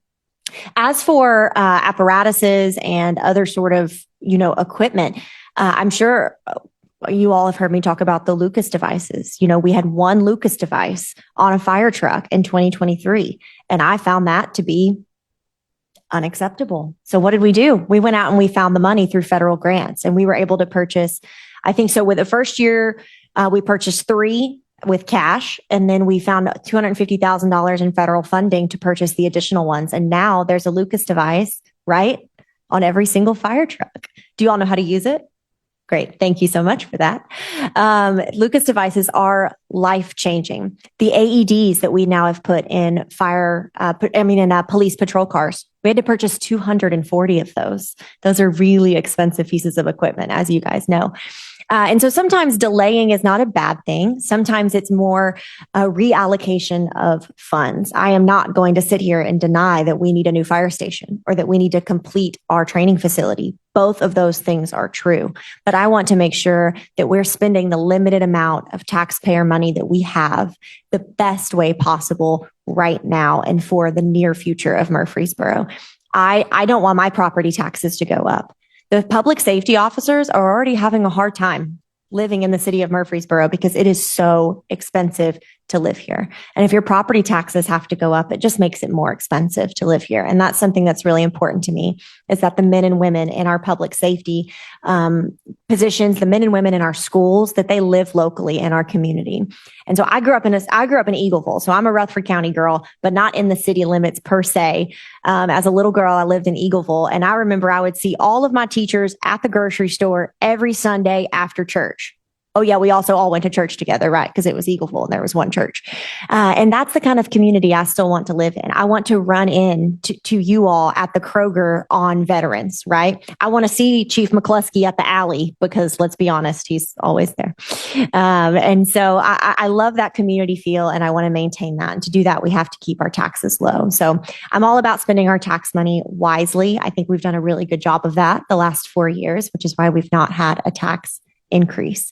And I'm looking forward to seeing where we decide the best place for the Fire Station 12 is going to go. Thank you, Councilwoman Overwater. All right, the last question. We're going to start with Councilwoman Scales Harris. Why should the members of the Murfreesboro Fire Rescue and Murfreesboro Firefighters Association consider supporting you for your candidacy? Well, this is bittersweet for me.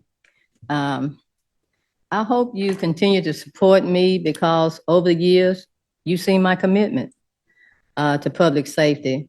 I have a good track record. I'm a woman of my word, and you can trust me. I am honest. I'm available. I'm transparent. And most of all, I'm your number one cheerleader and have been over the years. Well, let me say, when I say number one, I'm not meaning that the other council members are not. But they used to tease me. I don't know if you were on the council or not, Shane. Every time we would have budget time, they say, we know your number one is taking care of your babies. And I said, yeah, I can take care of my babies. But that's just a running joke that we used to have. But here again, I'm your cheerleader. And I'll continue to work closely with you and continue to be your mouthpiece. I don't have all the answers, but I'll listen to your concerns and I'll act upon them.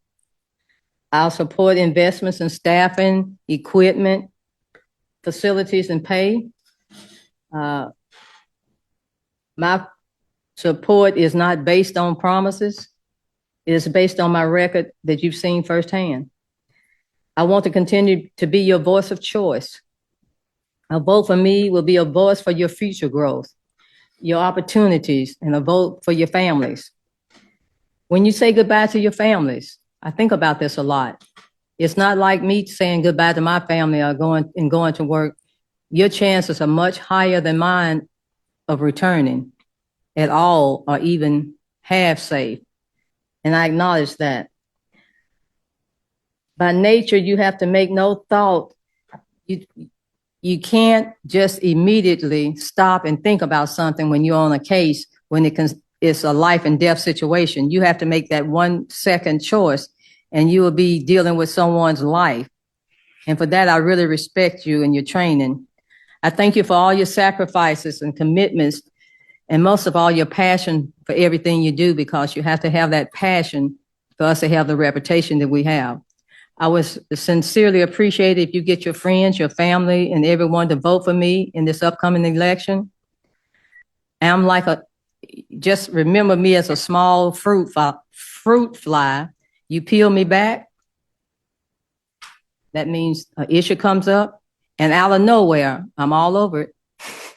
So look at my track record. All of your questions this evening boils down to how, can, and will I help you? My answer is will definitely help you. Can, absolutely. And how? By you voting and making me your choice. Through the years, I've always respected and taken care of. You've always respected and taken care of me, and that I'll always be grateful for. Thank you for your expertise. Thank you for your personal sacrifices you've made and continue to make. And thank you for keeping our citizens and our city safe. I'd love for you and your family and friends, again, to vote for me. If I happen not to be reelected, I will be fine. Seriously, I will be fine, because I know in my heart I have done the best that I can do. And anytime you do your best, that's all that is expected of you. And thank you for the years of service, if I'm not reelected, that you've given me. And may God continue to bless you and your family. Thank you. Thank you, Councilwoman Harris. Mr. Bennett, why should the members of the Murfreesboro Fire Rescue and Murfreesboro Firefighters Association consider supporting your candidacy?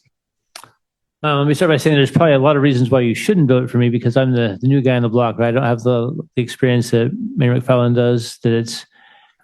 He's been around for a long time and has done a pretty good job of making sure the city runs pretty well. But he's been in city council and been mayor for 20 years, and sometimes doing that over and over again, you get comfortable and you have blind spots and you don't have any new ideas. You're eating the same old thing. So part of what I bring to the table is fresh ideas of how to make sure the revenue of the city stays. I don't believe in raising taxes. I don't believe in doing those things that way. But I think we need to find alternative revenue sources through people who are making develops in the community. I like the impact fees they've done so far. I think we can go further with that. So I just bring to the table fresh ideas, fresh perspective of ways to look at things that haven't been maybe done before. And I think that is needed in a city is growing this rapidly, that sometimes doing the same thing over and over again will lead us down paths, or will not be the most effective way of doing things. If my candidacy proves ineffective this time, I believe my ideas are sound. I believe I can still advocate for them and make them help this community grow in ways, more relational based, more we're kind of depending on each other more and more, and not just looking at our relationships in a transactional way. I think my ideas are sound. I think they're important and things we need to think about as we go forward. And maybe some of my ideas will rub off on people, and they'll run with them. It's not necessarily me is the important thing. I think my ideas have things that can make a difference in the world. Thanks. Thank you, Mr. Bennett. Mayor McFarland, why should the members of the Murfreesboro Fire Rescue and Murfreesboro Firefighters Association consider supporting your candidacy? First, I appreciate the opportunity to be here tonight. look, I have been involved in the city for a long time, and I think, the form of government that we have is what our founders envisioned, in my opinion. I mean, we definitely are not doing this for the money. We probably get more credit than we deserve, and we get more blame than we deserve sometimes.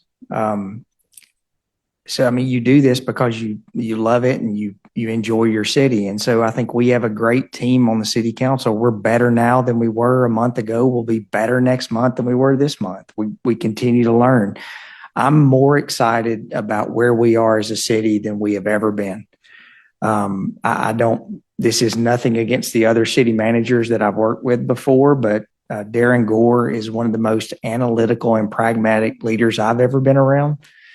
And so I look at what we have got coming up, and I'm excited about where we are. And so what I would ask each one of y'all, and I say this more as part of the Murfreesboro team, I don't think there's ever been one of y'all that you've called that I've not responded to, or that if you've asked and needed something to try not to help. And I would also say, who do you want representing you as a city? Who do you want fighting for you? And I think you've got, and I'm not talking about that with our staff. I mean, nothing good comes when you argue with your staff.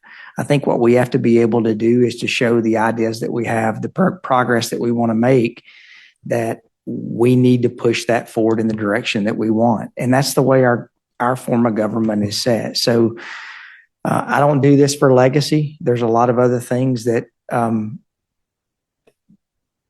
any of us could do. I think we do it because, one, we want to represent y'all. Two, we care about you, and we care about the residents in this city. So I'm going to continue. The only promise I can make to y'all is that I will, one, fight for you as hard as I can, and two, that I will do my best to represent y'all in absolutely the best way I can. And part of that, and I wrote this down, you would not believe how much information that we get that we try to educate ourselves on. Mm-hmm. And so that's the other promise that I'll make. And when we talk about all these challenges that we have coming out, I don't ever want to be in a room and not understand or know what's going on. And so that's one of the things I can promise you all, that while I'm here, I'm going to fight and work and educate myself as much as I possibly can to make the best decisions for not just you. Don't think that we don't know the family members that you have that are behind you. And that is something that we take extremely serious, to make sure that we represent your family members, to make sure that you're okay. So I appreciate the support for all these years, and I hopefully look forward to working with you for many more years to come. Thank you, Mayor. Councilwoman Avewater, why should the members of the Murfreesboro Fire Rescue and Murfreesboro Firefighters Association consider supporting your candidacy? Well, I'm asking real nicely. Just kidding. I echo what the mayor said. We don't do this for the money. I don't think that you all run into burning buildings for the money either. I think you do it because you care about the community. And that is why I serve on the Murfreesboro City Council.